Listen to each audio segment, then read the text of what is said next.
business about how hard it's going to be to deliver change. Don't see much training or much talk about the importance of listening in business. I think it's such a massively overlooked skill. Having distracting emails popping up lowers your IQ by 10%. Wow. 10%. And that's the same as smoking a joint. So the idea of smoking a joint and then going to a meeting is ridiculous. The idea that you walk into a meeting or join a Teams call with pinging notifications is natural. Hi David, thank you for coming onto the podcast today. No problem. I think a good place to start would be just some context into yourself and what your current focus is. Sure thing. So my first podcast ever. Special occasion, So my name's David Sealey. I'm the Director of Growth and Partnerships for VML Map, based out of Copenhagen. And the role is very much focusing our business on finding big-scale transformation opportunities within CRM, marketing automation, personalisation and loyalty. How I've got into this world is the interesting piece. A lot of people are surprised to learn that I started as a programmer. And back in the day, my mum used to buy me old hi-fi systems that she picked up at car boot sales, and she used to give them to me to take to pieces. And I don't know if that was cheaper than Lego at the time, but that got me fascinated with how things work and how things go together. And then as I got a bit older, we got a home computer and I learned to program on that. And then gradually, height of the dot-com boom, 1999, I got a job working for an e-commerce startup in Gloucestershire, where I'm from. And that was really the start of my fascination with what can technology do to deliver new customer experiences. We didn't call them customer experiences at the time, we were just building websites. But effectively, that then led into a career in project management, account development, marketing strategy, business consultancy, and now into growth leadership, where I was for CACI and now at VML Map. So that's like a little quick potted history of me and how I got to this point in my career. And it must be interesting where you've worked across so many different verticals and now you're focusing on, strategy and growth. I guess being immersed into it previously across those different areas must help having that context firsthand as well. Yeah, totally. So I think a shout out for working in consultancy, because when you work as a consultant, you're going into business after business, you're going in for a limited amount of time with a very specific problem to solve. So during the consulting era at Capgemini and CACI, I was spending maybe 3 to 6 months with some big brands, working with them on what might be a specific problem on how do we do personalisation, or implementing a new marketing tool, how do we use it, or we've got all this data across our organisation, help us bring it together. And you get this kind of very niche focus on a problem, but you see some of the same strategic challenges businesses are facing, that people aren't aligned, or the resources haven't been set up, or the goals are too lofty for it, or there just aren't the controls around the project to make things work properly. So it was a huge learning moment for me. And then around the same time I was doing that, I went and did an MBA as well. So I put another shout out for doing an MBA. It's a phenomenal thing to do.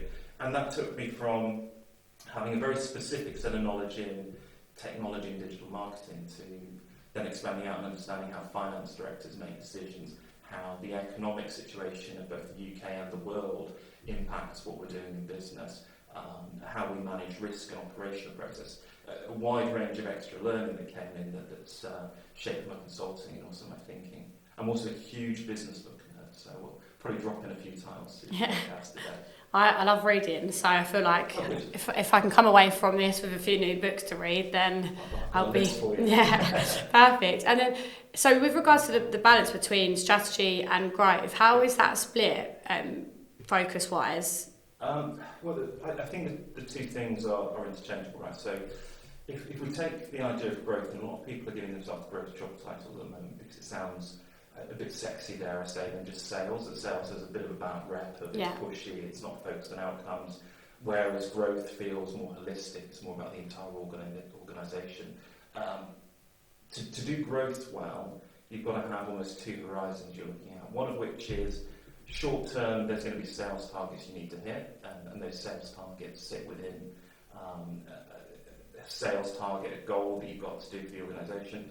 And then you've got a longer term horizon, which requires you to be a lot more strategic. So I think if I meet someone who's in a growth role and their focus is purely what do we solve this month, what are we going to do this quarter or even this year, and that's all their focus is, they really aren't just doing a sales role, and I think growth leadership has to encompass a lot more. Now, there are no hard definitions. It's not like saying I'm a psychiatrist or a doctor.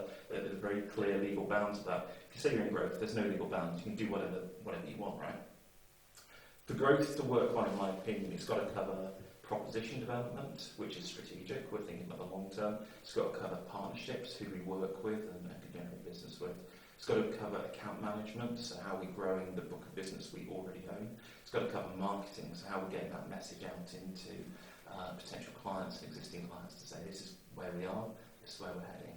And for the growth leader, they should be thinking 3, 4, 5 even years out. It becomes difficult to estimate at that level, but right now, and we'll probably come on to this a bit more, we're going through an unprecedented amount of technology change, and getting to work with some big partners like Adobe, Salesforce, Braze, and seeing how they are developing new technology built around Gen AI and how quickly they're doing it as well. It's a phenomenal time to be doing this, and for a growth leader, it's not just about selling what we sold yesterday, it's about thinking what's the impact of Gen AI, these new capabilities on clients, what's the impact on our business, how do we make that work together? So those are the things that I'm constantly thinking about, both what are we going to sell next, where's the pipeline at, but also 2 years out, what are we going to be selling, what are clients going to be buying, what are they going to be interested in?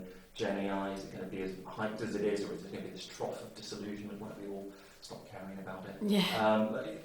We're on that roadmap at the moment of trying to think, right, 2 years out, what are we going to do in Gen AI seriously in marketing and personalisation? Yeah, it's an interesting one, even on the podcast, but also with like clients that we support as well, with like digital transformation. And we're speaking with chief digital officers. It's like you're focusing in on the here and now, but then you have to always be looking forward as well, because what you're doing today might not work in 6 months, a year, 2 years time. So it's that like sweet spot between the two, which is Yeah, I mean, it's for a chief digital officer particularly, the time it takes to build, develop, transform a business. So within VML Map, we separate out the work streams a business needs to go through to transform itself into 4 what we call a meta list. So the top one is transformation, which is a process that can take years for an organisation to transform. It's got to be focused, it's got to be driven, it needs people who are passionate to make it happen. The next layer below that, though, is up from the transformation, there are things that need to be developed and built, be that a new customer experience, or putting in new technology, new databases, new systems to integrate data together. Next layer down would be then the activation of new experiences into what the customer sees from your business. That might be a new marketing campaign, might be a new website, might be a personalised push notification on your phone to encourage you back into an app. That's the activation layer. The final layer of that is supporting. How do we make that happen day in, day out? How do we look after the systems we've built? And I think the challenge for a CDO is that they're kind of crossing 3 layers there of having to transform their business where they're thinking years out, they're having to build capabilities, apps, websites, new messaging systems that sits in that developed capability where they're moving 3 months at a time maybe, and then they're having to make things happen working with their colleagues in marketing, which is day-to-day, more instantaneous, where they're trading a business. It is hard to have that view of the world where it's like, right, I'm moving in this direction, but I'm getting project updates on something that happens in the next 3 months. And when I come back to this idea that consulting gives you such good training in what goes wrong with businesses, that the challenge that I think so many leaders face is, for the transformation track of years, they think in months. For the development that is months, they think in weeks. And then people get frustrated. Yeah. Budgets don't get applied to it properly. So we've got to be realistic about this is where things sit in terms of horizon. Yeah. And then, so with regards to your involvement, would it effectively be to take the pressure off of, let's say, the CDO in an organisation that you're supporting across those layers and intersect at all points, essentially? Yeah, I mean, our role is very much to be the transformation force for them, to work on defining the vision really clearly. And we use a visual metaphor, which is, if you imagine a mountainous terrain, we as VML Map are helping the client work out where they're trying to get to in that mountainous terrain. We're helping them build the road, the strategy of what they need to do, and then putting in place the 4-wheel drive vehicle that will carry them over that terrain. And we deliberately talk about four-wheel drive vehicle, and I know I've done the four meta-leds, but this is where we're bringing data, technology, operations and activation of campaigns, and content and creative all together. Those are the four different wheels. And in order for it to work, all four wheels got to move together. Yeah. And those four wheels might be powered by different bits of the organisation. So the chief digital officer might be responsible for a bit of creative and a bit of technology, but the CIO is responsible for data, and the marketing director or CMO is responsible for the operations. So we're trying to align all those four forces in a client organisation to move forward. And again, lessons from consulting is when CMOs, CDOs, CIOs, even CFOs aren't aligned on that top piece of what's our transformation journey and what's our vision of what we're trying to get to, then you see all these terrible problems where people aren't sharing resources, people are working on different types of work streams. Without giving any names away, because this is a podcast, I was working with a financial services organisation, and I had a meeting with the marketing team, and they were working with the IT director on a new single customer viewer database for all of their banking customers. And then I met with the finance team. I was like, what projects are you doing? And he's like, well, in finance, we're building a new single customer database. And you had two exactly identical work streams being done in different parts of the organisation, slightly different reasons, arguably, but a few years down the line, this bank was going to have two single customer views, and the idea of a single customer view is it's singular, right? Yeah. It's not two of them. So yeah, everyone's got to align and pull together, and I think if you see an organisation where you've got warring factions, people not getting on, people holding on to resources and not playing nicely with each other, I think it's time to move on, maybe. If you can't get people to align. Yeah, you'd be surprised how often we see that as well with the organisations that we're supporting. It's like we'll be supporting one work stream and another work stream, and it's just like completely like polar opposite in terms of like where the direction of that business unit is going versus the other. And often what we've seen with big organisations, like the North Star isn't even necessarily like there, or people aren't aligned with it. So it's like, I imagine that would be like your first step to get everything on track. I mean, it's that North Star and that alignment around what's going on. So there's a framework called SOSTAC. So we're starting to book recommendations. First one. Alistair Campbell talks about in his book about what he calls OST or ROST, so objective, strategy, tactics. SOSTAC then builds on that, and this is a guy called David Sealey who writes about this. But effectively, you add to that OST, you add situation up front. So what's our real situation at the moment? And frankly, it's always incredible to me how businesses struggle to sometimes be honest about their situation. And they're not using data, they're not being collaborative in terms of sharing things. Teams feel very defensive about being open about where their challenges and weaknesses are. So you end up in a situation where you're not defining the situation properly, and then the objective, again, you walk into a team, what is your objective? What's your North Star? What are you trying to become? What's the financial figures that sit beneath that? And the CFO might have a very different view of the world from the CMO or the CDO who's trying to be very visionary. You then get to the strategy. So if that's our objective, how are we getting there? What's our route look like to climb this mountain together?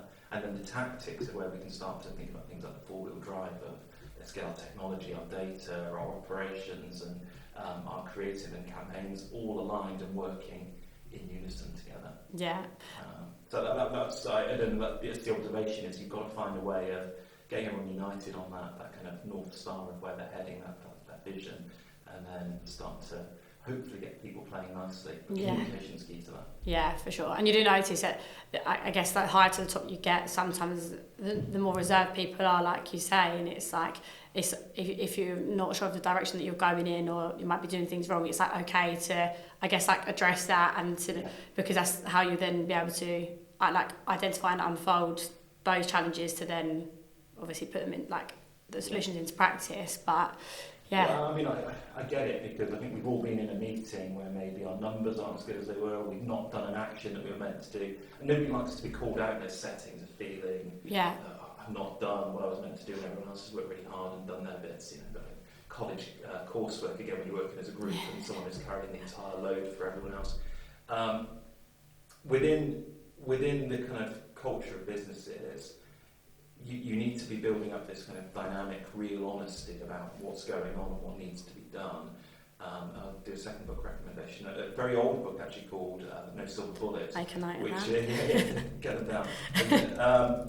No Silver Bullet, which was a classic book on IT projects and why so many of them were failing. And this is written, I think it was late 90s this book was put out, so very early days of IT projects. We did have them in the late 90s. And the point he makes in there, one of the points among many, is that there's this real issue where people aren't being honest with themselves, with the business, about how hard it's going to be to deliver change. Yeah. Because change requires that we get people thinking a certain way. It means unlocking resources. It means we still have to do our day jobs, our business as usual, whilst at the same time we're trying to change the business. And the writing on that continues.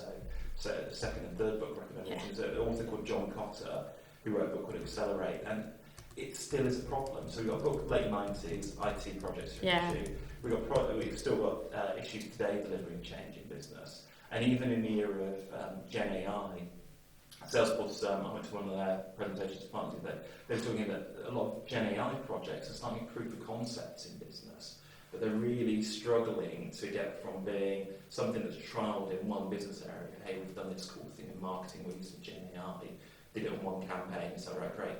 And this is what we're trying to solve for a VML Map. It's like, yeah, great, you've done it in one campaign.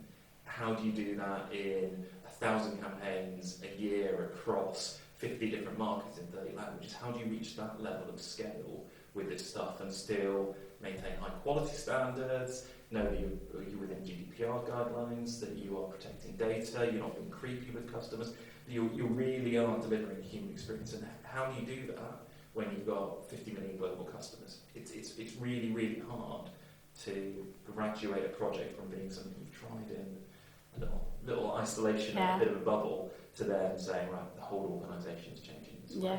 That's what we're seeing, a real spike in like data and like data engineering and just like those requirements across the board, because there's so many prototypes that are taking place, but then organisations are realising they just don't have those foundations in place. You know, the foundations aren't effective for them to be able to roll them out business wide. So it's it's an interesting one. It needs solid foundations. Yeah. And then with regards to VML Maps, so you're 6 months into working with the organisation, obviously gone quite a lot into like, I guess, some context of the business, but then your take on like what's important for like effective transformation and growth. How does that kind of align with their approach as an organisation? And it would be good to know a bit about that. So it's a great question, because when I was interviewing with them, and I had a great job working with an amazing team before, and a lot of love for the company I used to work for, but I knew I needed something else. I've been at the company for 10 years, and I was looking for something new. And I spoke to people who knew, at the time it was called Wunderman Thompson Map, so I had friends who worked there, I spoke to people who knew the business, and then met with the two of the founders of the business and a number of the team, and was blown away by their perspective on how you do business transformation, which is they approach briefs that we receive into the business with real integrity and a knowledge of whether we as VML Map are able to execute and deliver what our client's looking for based on the ambition of the brief. And the business takes a really strong view on thinking for the long term, both as a business itself, but also for the clients as well. And I was quite surprised coming in to find that I wasn't going to have direct sales targets, whereas before I had, because effectively what they don't want is they don't want me thinking in terms of I've got to meet a quarterly number, so I'm going to win this work. What they want me thinking about is this brief the kind of brief that we can really make an impact for? If it's not that kind of brief, how do we shape it into the type of brief we can make an impact on? And if it is the brief we can make an impact on, let's make sure we win it and pull everything together to win that client over. And that fresh thinking, that perspective, but also the business's ability to execute on the idea that we work for the long term, we transform over years, develop over months, activate at the moment. That struck me as being like that's the way to do transformation well. That aligns with what I've been thinking and problems I've been seeing as a consultant, as a growth leader, since my early days as a programmer. We need to have all these structures, people, process in there, but also you've got to have the courage and conviction that you've got the right way of doing things. Yeah. So that four-wheel drive metaphor, very much VML Map, the meta layers that transform, develop, activate, support, all VML Map thinking and a perfect example of what I have going on in my head of how to do these things, but if not more developed and proven with lots of case studies as well. I think there's one more thing, which is the overall mission of the business remains to humanise experiences, and I like that. I spent my whole career talking about personalisation. People talk about personalisation as a new thing. I don't want to sound like a really old guy here, but we were building personalised web experiences back in the late 90s when I was building the first websites, and it was almost easier to do because we were just building it straight into the code we wrote for the websites, whereas now there's tools and data integration, you're expected to do a lot more with it, and we didn't care about things like performance and load balancing because there wasn't really that many people on the internet at that point. Whereas now you've got to think about a lot more of these things. It's become more difficult, but the idea of personalisation has remained the same forever, which is if Daisy turns up on a website or opens the mobile app, we should reflect what we know about you, that we've listened to you as a consumer, these are your preferences, these are your tastes. And it's still really hard for business to get that right. Yeah. We're trying to take it a little degree further, which is this idea of humanising, not just personalising, which is personalisation tends to be about let's optimise for the sale. If you open Vinted, I'll have that today. We're trying to humanise it and create more engagement and dialogue with the customer, so we're properly listening and we're trying to predict your needs and interests and what might be interesting today. It might not be purchasing something, it might be reading some content or watching a video, or maybe today you don't need to go onto the app, so we'll just leave you alone and not send you any messages or emails. Yeah. But it still strikes me how many organisations are getting this wrong. I signed up for a trial of something the other day, and since signing up for the trial, I'm getting 4 emails a day from this company. I've not opened one of them, and they're just so persistent, and they're not really picking up the cues I'm giving them that, sorry guys, this isn't for me. Yeah. So we're trying to be much more human and help brands do that, because I think a brand wants to be famous for being human, not annoying. Yeah. On the human side. It's I guess from both sides, from like a user experience side, but then also when you're partnering with clients as well, it's like that whole level of understanding. Yeah. And I had Ash Fruits on the podcast, former Chief Digital Officer at BT, and he was speaking about like a lot of projects that he's worked on, and one of the things that he said, he loves to use like an analogy, and he spoke about like a radio, because he used to like take radios apart and put them together when he was younger, and he said like, if I didn't understand the radio, I wouldn't know which parts to take apart, what parts to put back together. And a lot of people will jump into organisations and they don't understand what the thing is, and they're trying to change a thing or transform the thing, but they don't have that like baseline understanding of you take this part out here, you take this bit out here, and it's something that I think often so overlooks. But it's so important, because I think there's always that element of like things have to be delivered quickly, like we need to make changes now, then that can just be so counterproductive, because you don't necessarily know what the direction that you're going in is the right direction if you don't have that like baseline, I guess. So I think so. If we consider like some things that have happened in the last 4 years, that for businesses that didn't have their direction set has been really disruptive and will be really disruptive, and for businesses that have their direction set, they're actually fine and they sell through. So we had the pandemic, March 2020. We all of a sudden had to go from being in the office every day to now setting up at home and sitting in our front rooms, potentially sharing with a spouse or flatmates this working space and trying to make the best of it on crummy Wi-Fi. It was hugely disruptive, but for businesses that had the right culture, they had the right mission. Some businesses saw a real boost in productivity because people were doing more meetings, less travel, they were engaging and talking more. There were downsides as well, but for businesses who knew where they wanted to be, they were able to sustain that potential disruption. The next disruption I wanted to talk about was Gen AI. I don't think any podcast now can go without talking about Gen AI. And it is potentially really disruptive for some businesses, but for businesses who understand where they're trying to get to, they understand what their core competency is, they are businesses that will use Gen AI in the right way to sustain what they're trying to do over the long term, rather than just, we've done a cool project on it, we've taken a load of resources off our core business and we've put them into this Gen AI project. It's like, you've still got a website to run over here that is your main money maker, right? I think 3 businesses I get to see a lot of that are doing as well. Adobe, Salesforce and Braze, all 3 have got clear mission statements. About with Adobe, it's about creativity, empowering marketers. The Salesforce, about being the world's best AI company now with Agentforce. And for Braze, they want to create absolutely engaging customer experiences. So Adobe have taken GenAI and they've built it straight into Photoshop and their tools, and they've developed this Firefly capability that is phenomenal. You've probably seen videos of it where they can circle a bit of a photo and say remove that, or add a tree frog to this, or put diamonds in this, and it generates really, really high quality advertising ready imagery within that. And they've now built something called Gen Studio AI, which I saw a demo of yesterday. And again, I'm drinking the Kool-Aid a bit here, but phenomenal capability to say, right, here's my base advert, create loads of different variations. I want one for males, one for females, I want one for Latin America, one for Europe, and it will create all the different variations, all the different sizes of that from one creative concept and idea, and work at copy variations that enable you to personalise. And that is Adobe remaining true to what they said is our main mission, and then using Gen AI to enhance that main mission. Salesforce have got Agentforce AI, and are doing phenomenal things with that, where you can now build almost a complete agent using just prompts. So you don't need to know code. You can just go in, type in, I want an agent that will approve expenses as they're entered into the system, upload your policy document, and then have that run. And then for Braze, they built a new catalyst capability, they're calling it, where you can test lots of variations. If you're sending push notifications to all of the people who use Canva, say, each person's going to get a different variation of that, so we can see which ones work best. Nice. It should be more personalised to you as an individual about your projects and what you're interested in. So you've got those core capabilities that are using Gen AI, but using them along the mission of the company. Yeah. And that for me is really exciting.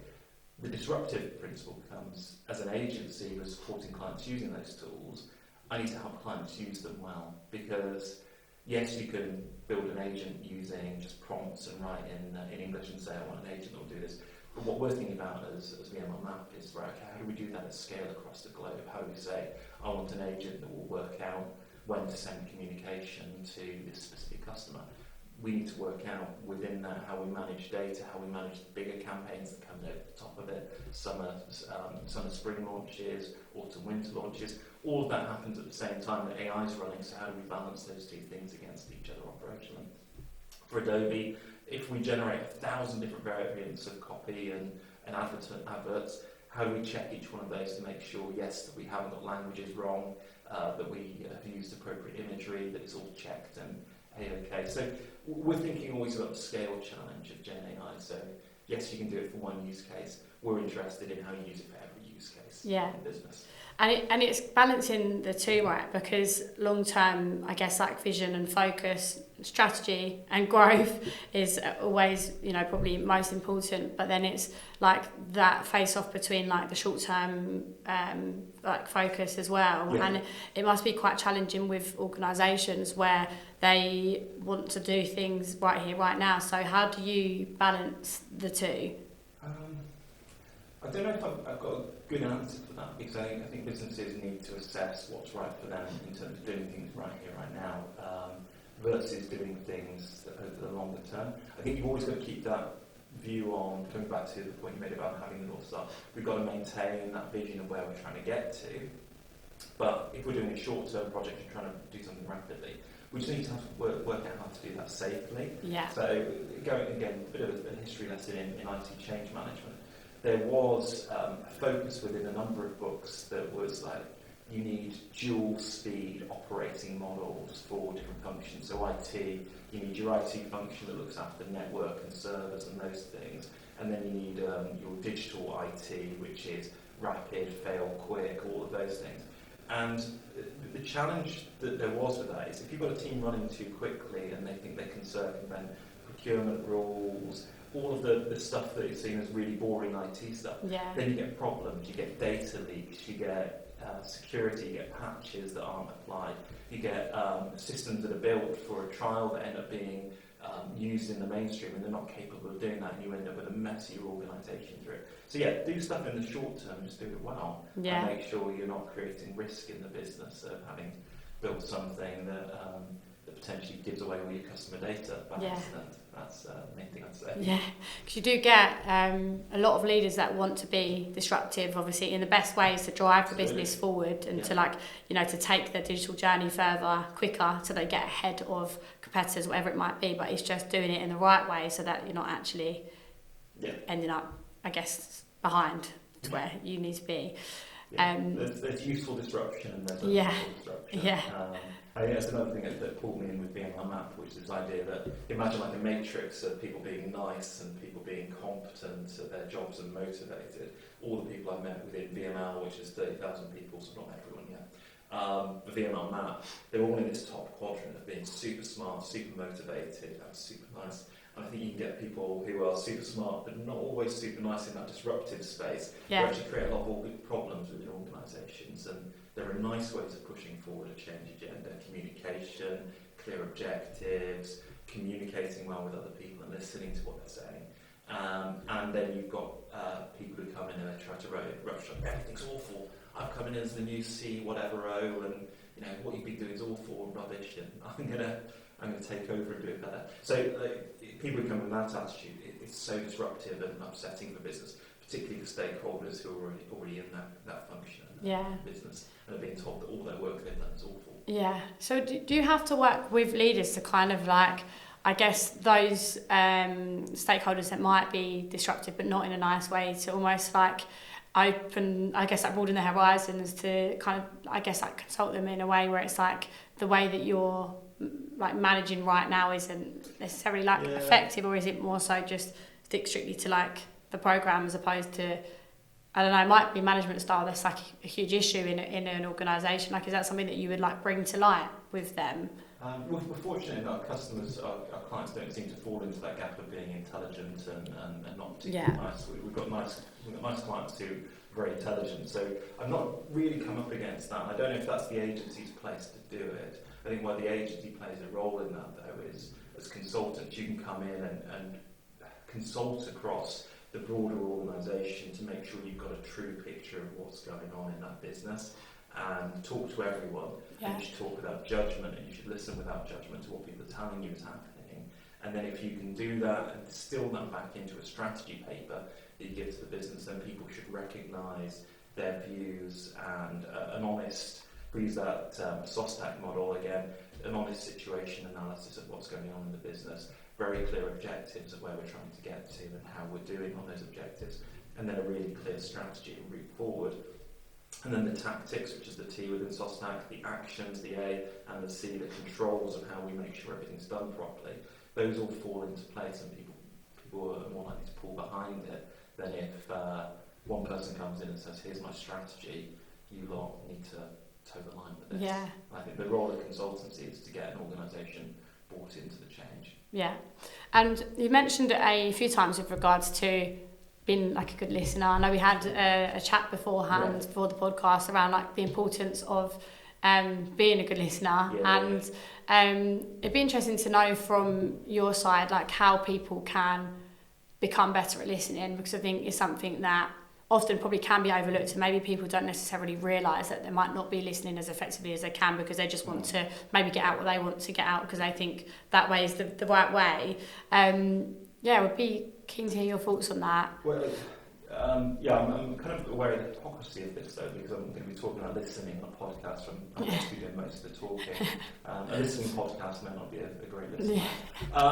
The idea with listening, and I think this puts me slightly on my soapbox around listening, is that I just don't see much training or much talk about the importance of listening in business. I think it's such a massively overlooked skill. You'll be in a board meeting or a pitch meeting, and someone might ask a question, say, a client asks a question on the pitch, and rather than exploring the question, it's quick, let's answer that quickly, and there's a pressure upon the pitching agencies, but we've got to answer that question and close that down, rather than, let's explore that with you. Why is that important? Or could you explain what you mean by that question or broader context, and get the other person talking to show you're not just show you're interested, but to be interested in what they're doing. Similarly, you'll have someone give a big presentation in a business, maybe trying to provide an honest assessment and analysis of where a business is as a consultant, and people aren't listening because they might have heard something that they disagree with or doesn't align with their point of view, rather than listening openly to what's being said to them and trying to understand the arguments and reasoning. They're just like, oh, they said this team's performing well on its numbers, so now I can't trust anything in this report. And as soon as they stop speaking, I'm going to interrupt, or I'm going to interrupt halfway through their presentation and cut their flow, and this well-reasoned argument they've built in a slide deck or a document is just going to go completely out the window. Yeah. So the role of listening, I think, is vital, particularly for boards. So when we were talking earlier about Chief Digital Officer has to work really well with the Chief Marketing Officer and the CFO need to work really well. All of that function, that C-suite, have got to be listening to what one another is trying to do to ensure, A, that they're aligned, rather than walking into the meeting and say, this is what I'm doing, well, this is what I'm doing. Yeah. Listen, pay attention, find the overlap and align. And I think the CEOs have got to play an important part in getting their boards to listen and communicate with one another, rather than playing off power games. That's my view of where a lot of the challenges come through from in transformation is you're not creating a central alignment between tech, data, marketing and finance controls to make that happen. And nowhere do I see that happen more than when we're in procurement exercises where procurements aren't really fulfilling the needs of the stakeholders they're purchasing for, because they've taken a brief, they block agency from talking to the main stakeholder, and you're trying to then build a quote and a proposal to answer a stakeholder's question via an intermediary. And there's some great strategic procurement people I've worked with, but sometimes they create too many barriers and too much blockage, and you're not able to do a good job of answering the brief questions because you haven't had the chance to listen properly. Yeah. It's all coming to you through documents and portals, etc. Yeah, it's an interesting one. I feel like, as you mentioned, around like the crossover with C-suite and hearing from different perspectives, I think there's like a pattern where the more like open-minded you are as like an organisation and as a leader, the better you are obviously as a listener, because you don't just then hear one thing, not like the thing you hear, and then switch off from it and just think of like your perspective is like the best perspective or whatever it might be. Listening and asking better questions is always something for me that I'm always trying to improve on, because I think it's the same when we're working with clients, and for us to really understand their pain points and how we can add value, we need to effectively listen to exactly what it is that they're telling us so that we can then ask the right questions to unfold how we can support. But in the same as like the agency world, it's like you see people that will just fall straight into pitch, but you don't actually know what it is, like how effective that problem is going to be for those people. So it's like, sit back and listen, and then you can have like a conversation off the back of it. So I mean, I talked about the disruption of COVID. I think that to what your point you're making there plays into it, right? Because we're all now using Teams. We're all in a distraction economy as well, where this is probably the longest I will go without a phone in my hand or feeling it buzzing in my pocket all day now, just in this hour where we get to talk together. The distractions we get from constantly checking email, there was this research piece done in 2005, having distracting emails popping up lowers your IQ by 10%. Wow. 10%. And that's the same as smoking a joint. So the idea that you smoke a joint and then go into a meeting is ridiculous. Yeah. The idea that you'd walk into a meeting or join a Teams call with pinging notifications is natural. Yeah. So maybe it's not good to smoke a joint. Yeah. I'm not here to judge whatever people choose to do. Anyway, so the point is that we're now working in a way that creates more distractions and more barriers to properly listening, because we might have someone talking to us over a Teams call. We're selectively listening, but at the same time, yeah. And at points I sometimes want to go back to those early days of my career when I was a programmer, and Outlook was something you could open, read your emails, and then close it down again. There was no instant messaging in the company I worked for at the time. If you wanted to talk to someone, you walked to their desk. Yeah. So you would lose yourself in 4 or 5 hours of coding and building things, and then maybe do one meeting a day where you were updating on project management and how things were going. Whereas I remember chatting to one of the developers I worked with a few years ago, and he was stressed out of the tree. He was outside smoking. I'm like, I didn't know you smoked. He's like, yes, I do now. And he was working on it. He was trying to program something, and the entire time he was programming this, the project manager was almost a train of thought of, hey, is this done? Have you completed this yet? Have you done your timesheets today? Could you update this Excel? Oh, I've just had this question from the client. Could you answer it? And he's trying to work on something. It's a really technically complex challenge. And if you didn't respond to those Teams messages, they phone in. Yeah. And it was just like, at times we've all got to create a bit of space both to listen to other people, but also we've got to create ourselves some space to properly get into a flow state of working on things that we're really engaging every part of our brain, that we're not feeling like we've just smoked a joint or getting a million Teams notifications. Yeah, I'm definitely guilty of it myself. Joints. When I'm on a meeting and people will be talking, and then something that I switch off from, I'll just go onto a link quickly, or I'll quickly check my email, and then I'll be back in the room, back on the call. You know, it's like when I'm with the team and somebody's speaking about something,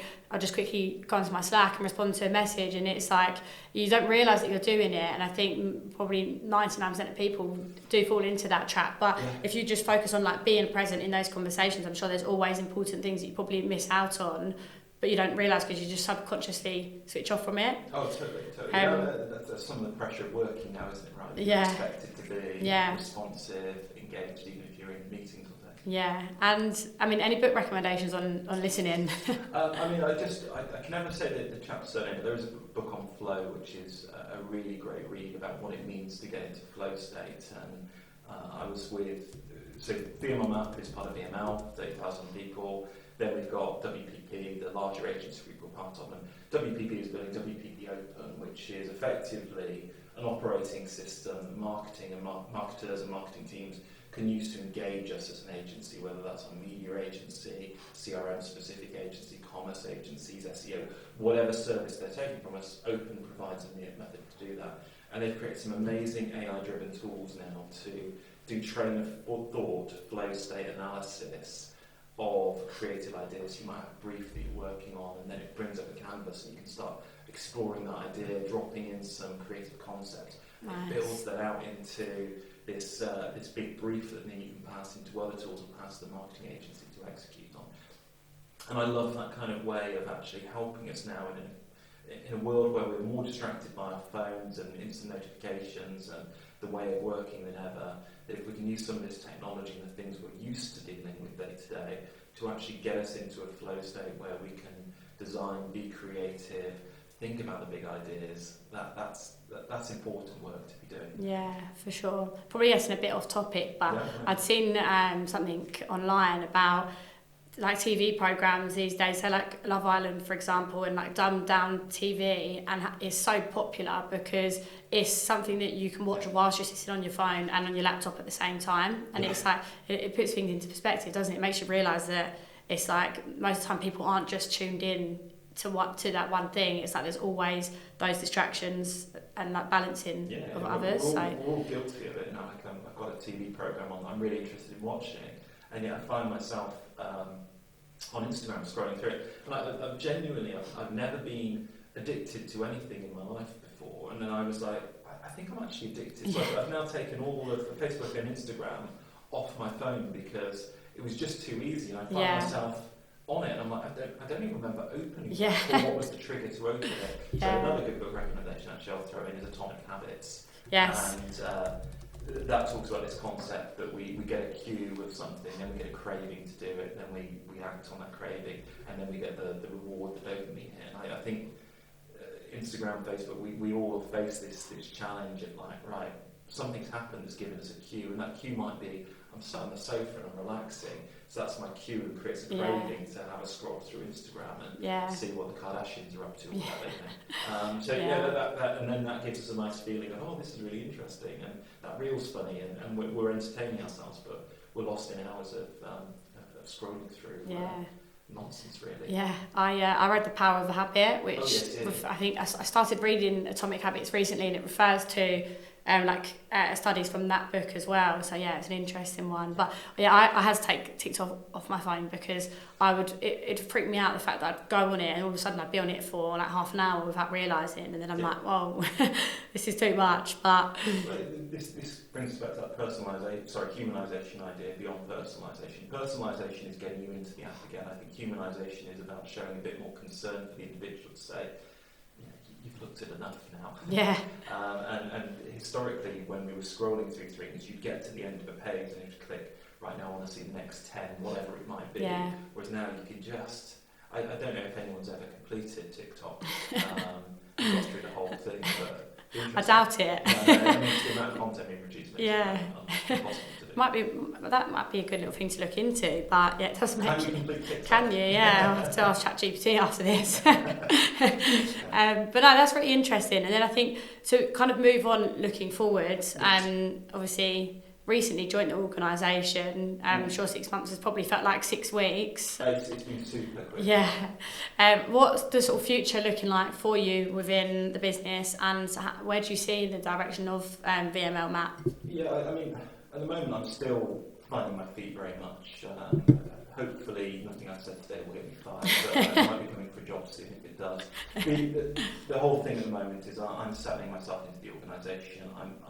I'm trying to have an impact, and in all jobs that I've had, I've wanted it to be a fascinating subject I care about, wanted to work with great people, and I wanted to be able to make an impact. Those 3 things, if we can hit that, then I'm all in on that job, and I have all those 3 things, and the impact will come, is the plan. So where next? I think I need to get to where I am now and start delivering that.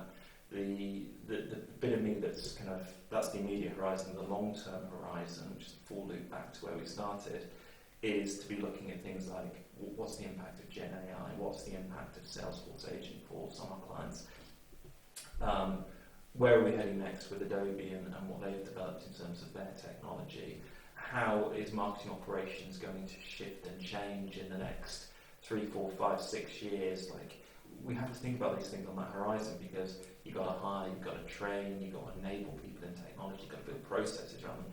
I think all of that is going to change, which in terms of opportunity and things to be doing is exciting. What we now need to develop is our go-to-market message of what's the proposition, how do we market that to people, how do I work and engage the partners we have who are leading the way in terms of marketing technology, how do I work with them to get that message out to people and make it happen. So I've got lots I need to do in the short term, and then over the next few years, huge amounts of opportunity and space that I want to help VML Map and VML move in and capitalise on.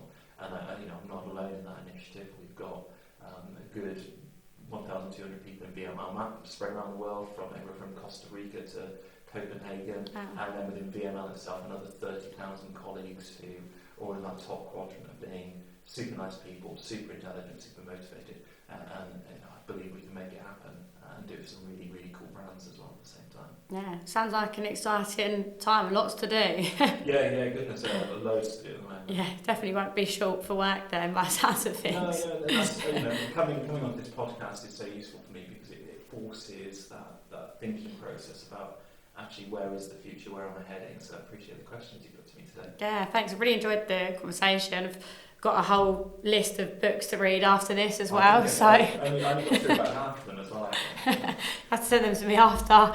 But no, thank you. It's been really interesting. And yeah, I mean, for anybody that is interested to connect for networking, would LinkedIn be a good place to reach you? On LinkedIn. I can sometimes be a bit crummy on LinkedIn messages, but do reach out, send a connect. Always happy to chat about these things with people. Yeah, nice. Or debate me. Like, if it's something I've said today they don't agree with, then I'd love to hear from those people even more. It always makes for an interesting conversation and debate. Whenever we have like round tables, you always hope that there's someone that disagrees, and it's like, yeah, this is good. Yeah, nice. Thanks for joining. Hope you've enjoyed. Yeah, very much so. My first podcast. Yeah, that's it. In the can. We're done.